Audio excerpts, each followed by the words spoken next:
হত্যা মামলার দায়ে ইনু, দীপুমণি, পলক সহ ৭ জনকে কারাগারে পাঠানোর নির্দেশ দিয়েছেন আদালত।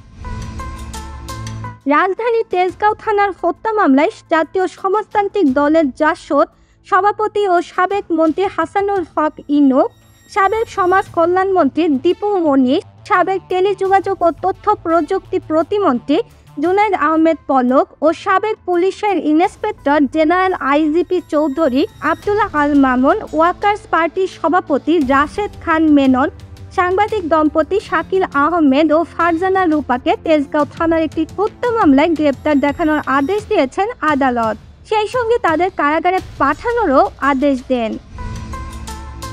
রোববার 22 সেপ্টেম্বর ঢাকার চিফ মেট্রোপলিটন ম্যাজিস্ট্রেট CMM আদালতের বিচারক এই আদেশ দেন।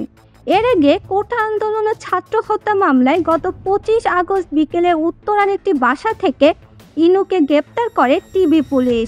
পরদিন তার 7 দিনের রিমান্ড মঞ্জুর করেন আদালত।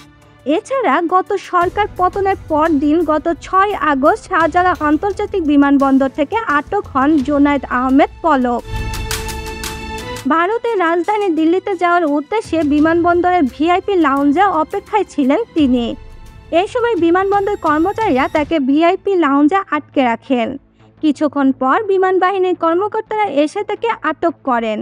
গত 19 আগস্ট রাজধানীর বারিধারা এলাকা থেকে সাবেক মন্ত্রী ডাক্তার দীপুমণি, 21 আগস্ট ঢাকা বিমানবন্দর থেকে শাকিল ও রূপা, 22 আগস্ট রাজধানীর বনানীর নিজ বাসভবন থেকে রাশেদ খান মেনন এবং 3 সেপ্টেম্বর দিনগত রাতে ঢাকা থেকে আব্দুল্লাহ আল মামুনকে গ্রেপ্তার করা হয়।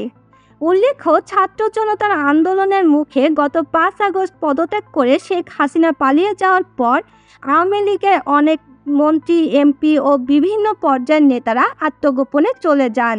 কেউ কেউ দেশ ছাড়তে পারলেও অনেকেই গ্রেপ্তার হচ্ছেন।